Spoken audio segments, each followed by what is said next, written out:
안녕하세요. 속공 시니어 이야기입니다. 젊을 때는 사람이 많을수록 좋은 줄 알았습니다.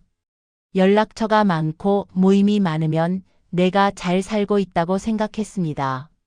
친구가 많다는 게 자랑이었고 주말마다 약속이 있다는 게 뿌듯했습니다. 하지만 나이가 들수록 그 생각은 조금씩 바뀝니다. 사람이 많은 게 아니라 누가 옆에 남아있느냐가 훨씬 중요해집니다. 전화번호가 몇 개인지보다 진심으로 안부를 묻는 사람이 몇 명인지가 더 중요해집니다. 오늘은 시니어분들이 실제로 가장 많이 말씀하신 노후에 가장 후회하는 인간관계. 정리 5가지를 이야기해 보려고 합니다. 관계를 정리하지 못해서 후회한 이야기입니다. 첫 번째입니다. 계속 상처 주는 말을 하는 사람입니다. 만날 때마다 말이 날카롭습니다. 농담이라고 하지만 마음은 계속 아픕니다. 그 나이에 아직 그것밖에 못해? 애들은 다 잘 사는데. 너만 왜 그래? 요즘도 그렇게 입어? 옛날 스타일이네. 처음엔 대수롭지 않게 넘깁니다. 원래 저런 사람이야. 나를 걱정해서 하는 말이야. 하고 생각합니다.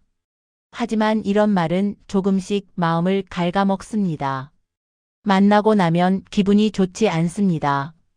집에 돌아와서도 그 말이 계속 맴돕니다. 어떤 분은 이렇게 말씀하셨습니다.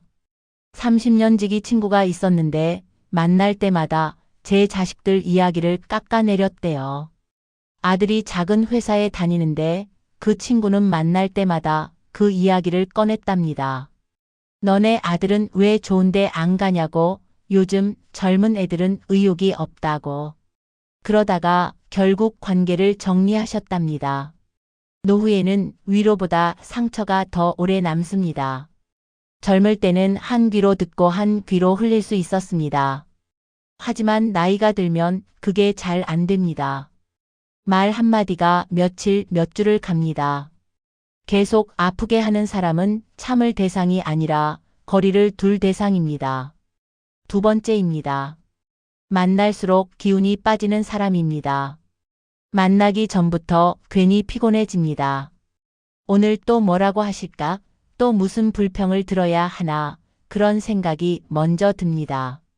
만나면 불평, 불만, 남 이야기뿐입니다. 누구는 잘 됐고 누구는 못 됐고 세상은 다 불공평하다고 말합니다. 처음엔 위로해 줍니다. 힘드시겠다, 이해한다, 그렇게 말해 줍니다.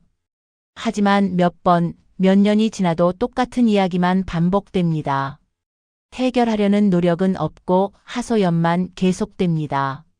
긍정적인 이야기는 한 번도 없습니다. 집에 돌아오면 몸보다 마음이 더 지칩니다. 왠지 모르게 우울해집니다. 내 기분까지 가라앉습니다. 한 분은 이렇게 말씀하셨습니다. 모임에 가면 꼭 한 사람이 분위기를 다운시킨대요. 자식 이야기, 돈 이야기, 건강 이야기, 전부 부정적입니다. 다른 사람들이 즐거운 이야기를 해도 금방 어둡게 만든답니다. 노후에는 에너지가 자산입니다. 젊을 때처럼 기운이 금방 회복되지 않습니다. 기운을 빼앗는 사람과의 관계는 조용히 줄여도 됩니다. 만남을 줄이고 전화를 덜 받고 그렇게 거리를 두어도 괜찮습니다. 세 번째입니다. 당연하게 요구만 하는 사람입니다.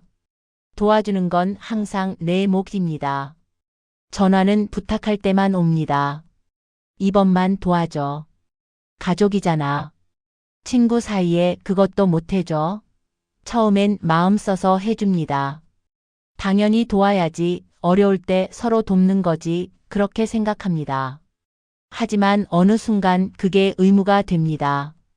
감사는 사라지고 요구만 남습니다.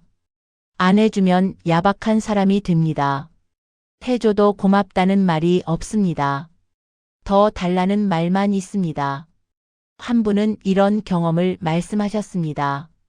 친척 중에 돈 빌려달라고 하는 사람이 있었답니다. 처음엔 급하다고 해서 빌려줬습니다. 그런데 갚지 않았습니다. 그러고는 또 빌려달라고 했답니다. 안 빌려주니 나쁜 사람 취급을 받았답니다. 가족인데 그것도 못 해주냐고 했답니다. 도움은 고마움이 있을 때 의미가 있습니다. 당연해지는 순간 관계는 상처가 됩니다. 베푸는 쪽은 점점 지치고 받는 쪽은 더 많이 요구합니다. 그런 관계는 건강하지 않습니다. 네 번째입니다. 내 이야기는 전혀 듣지 않는 사람입니다. 내가 말하면 금방 말을 끊습니다. 자기 얘기만 합니다. 내가 힘들다고 말해도 그건 네가 참아야지 한마디로 끝입니다. 내 이야기는 중요하지 않은 것처럼 넘깁니다. 만나면 이 시간 내내 자기 이야기만 합니다. 자식 자랑, 손주 자랑, 여행 자랑. 내가 끼어들 틈이 없습니다. 내가 뭔가 말하려고 하면 아, 그래? 하고는 다시 자기 이야기로 돌아갑니다. 어떤 분은 이렇게 말씀하셨습니다. 오랜 친구가 있었는데 만날 때마다 자기 이야기만 했답니다.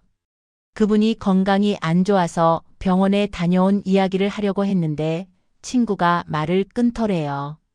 아, 나도 요즘 여기가 아프고 저기가 아프다고 하면서 1시간 동안 자기 이야기만 했답니다. 관계는 서로 듣는 것입니다. 한쪽만 말하고 한쪽만 참는 관계는 이미 기울어져 있습니다. 내 말을 들어주지 않는 사람과 있으면 외롭습니다. 노후에는 내 마음을 이야기할 수 있는 사람이 곁에 있어야 합니다. 함께 있어도 혼자 있는 것 같은 관계는 필요 없습니다. 다섯 번째입니다. 나를 존중하지 않는 사람입니다. 말을 가볍게 하고 결정을 무시하고 존재를 당연하게 여깁니다. 어차피 너는 늘 그랬잖아. 이 말이 가장 아픕니다. 내 의견을 물어보지 않습니다. 물어봐도 형식적입니다. 결국 자기 뜻대로 합니다. 약속 시간을 정할 때도 내 사정은 묻지 않습니다. 이날 만나자고 일방적으로 통보합니다. 내가 바쁘다고 하면 바쁜 게 뭐가 있냐고 합니다. 모임 장소를 정할 때도 내 의견은 듣지 않습니다.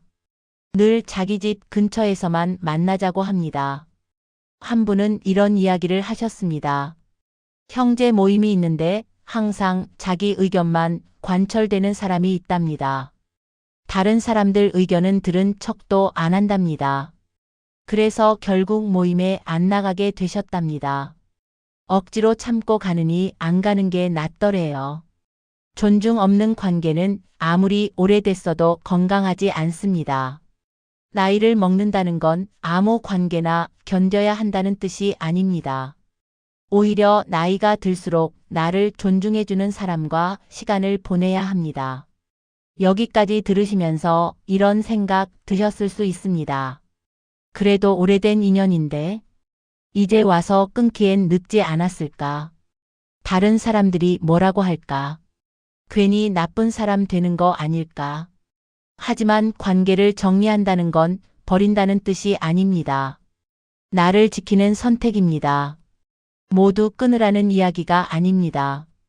다만 나를 계속 아프게 하는 관계에서 한 발 물러나도 괜찮다는 이야기입니다. 관계를 정리하는 방법은 여러 가지입니다. 갑자기 연락을 끊을 필요는 없습니다. 만남의 횟수를 줄이면 됩니다. 전화가 와도 바로 받지 않아도 됩니다. 모임에 매번 나가지 않아도 됩니다. 조금씩 천천히 거리를 두면 됩니다. 죄책감을 가질 필요도 없습니다. 내가 나를 지키는 건 이기적인 게 아닙니다. 당연한 권리입니다. 나이가 들수록 내 마음이 편한 게 가장 중요합니다.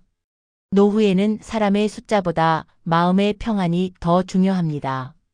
연락처가 100개 있어도 편한 사람이 없다면 외롭습니다. 친구가 한두 명이어도 진심으로 대화할 수 있다면 충분합니다. 조용히 안부를 묻는 사람, 내 말을 끝까지 들어주는 사람, 같이 있어도 편한 사람. 그런 한두 사람이 노후를 훨씬 따뜻하게 만듭니다. 억지로 맞춰야 하는 10명보다 편하게 웃을 수 있는 한 명이 낫습니다.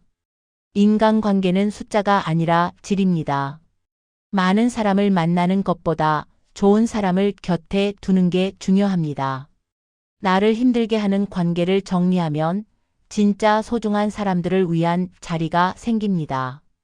오늘 영상이 관계를 끊으라고 부추기는 이야기가 아니라 내 마음을 돌아보는 계기가 되었으면 합니다. 지금 내 곁에 있는 사람들은 나를 편하게 해주나요? 아니면 불편하게 만드나요? 그걸 한번 생각해 보시면 좋겠습니다.